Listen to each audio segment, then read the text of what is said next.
Assalamualaikum warahmatullahi wabarakatuh. Perkenalkan, nama saya Husein Bonda, 12 10 267. Di sini saya sedikit menjelaskan materi mengenai paragraf. Paragraf adalah kumpulan kalimat yang berisi gagasan dan kesatuan pikiran yang mengungkapkan ide pokok. Baik, selanjutnya adalah bagian-bagian paragraf, yaitu kalimat utama, kalimat penjelas, gagasan utama, dan gagasan penjelas. Di sini saya sedikit menjelaskan satu persatu. Yang pertama, kalimat utama. Kalimat yang mengandung gagasan utama mengenai suatu topik yang sedang dibahas di dalam sebuah paragraf. Kalimat utama menjadi acuan untuk mengembangkan suatu paragraf. Letaknya bisa di awal ataupun di akhir paragraf. Kalimat penjelas. Kalimat yang berfungsi menjelaskan kalimat utama. Kalimat penjelas mengandung gagasan penjelas. Gagasan menjelaskan suatu gagasan utama. Gagasan utama.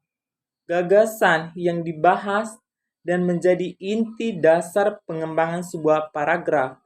Letak gagasan utama dapat ditentukan di awal deduktif dan di akhir induktif, atau di awal dan di akhir campuran.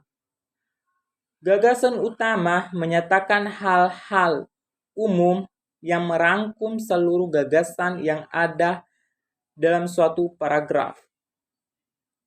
Gagasan penjelas. Gagasan yang berfungsi menjelaskan gagasan utama. Gagasan penjelas umumnya dinyatakan oleh lebih dari satu kalimat. Kalimat yang mengandung gagasan penjelas disebut kalimat penjelas. Selanjutnya adalah ciri-ciri paragraf.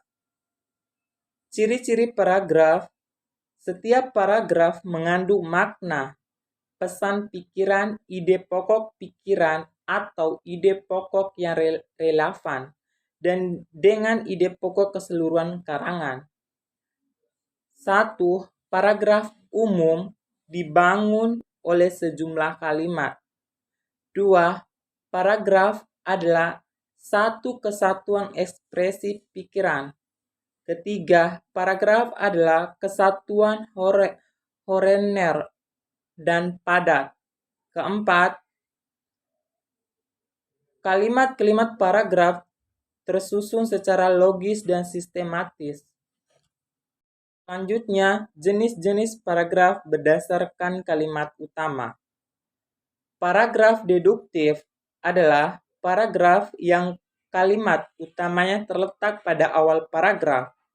Kalimat utama di awal paragraf bertujuan untuk mengemukakan hal yang bersifat umum terlebih dahulu, kemudian diikuti hal-hal yang bersifat khusus.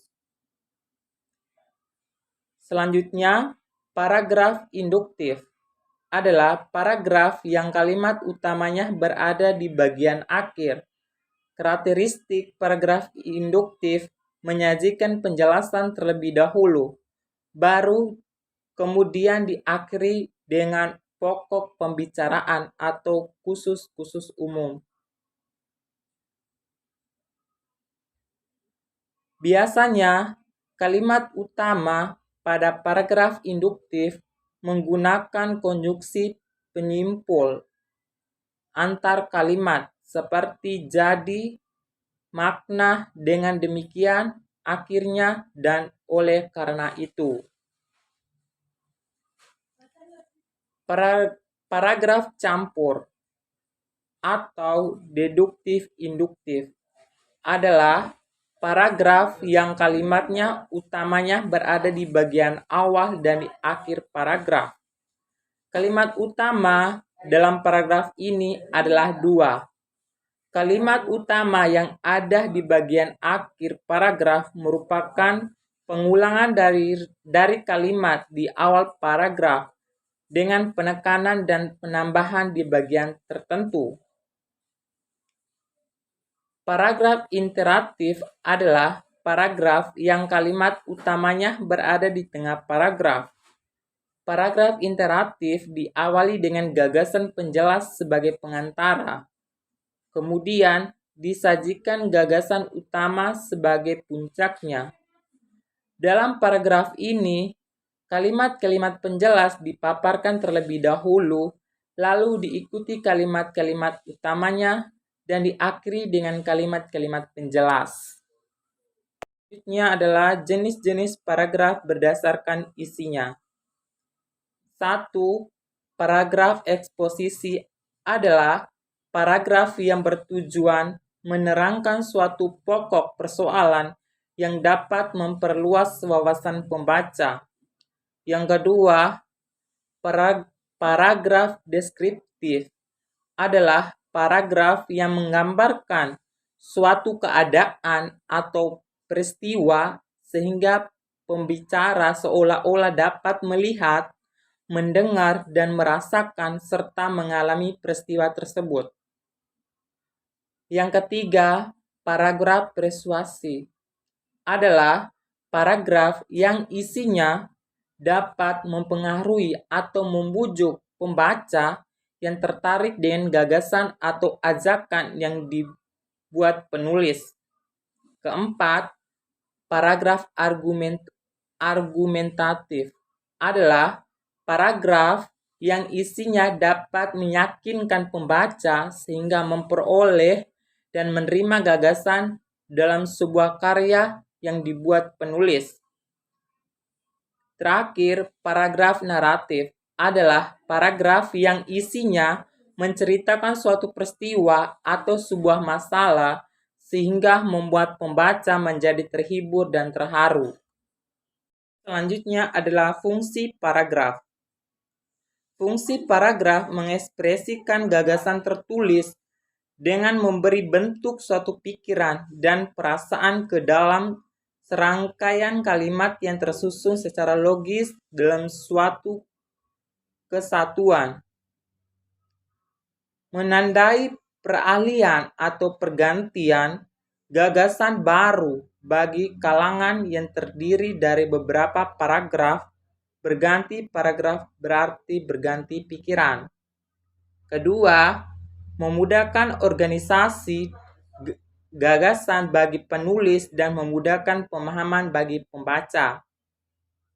Ketiga, memudahkan pengembangan topik karangan ke dalam satuan-satuan unit pikiran yang lebih kecil. Keempat, memudahkan pengendalian variabel terutama karangan yang terdiri dari beberapa variabel. Yang selanjutnya, menampung petikan pikiran atau ide pokok. Selanjutnya, alat untuk memudahkan pembaca memahami jalan pikiran pengarang, alat bagi pengarang untuk mengembangkan jalan pikiran secara sistematis. Terakhir, pendomaan bagi pembaca untuk mengikuti dan memahami alur pemikiran pengarang, alat untuk menyampaikan ide pokok pengarang kepada pembaca. Sekian dan terima kasih atas penjelasan atau pemaparan materi saya mengenai paragraf.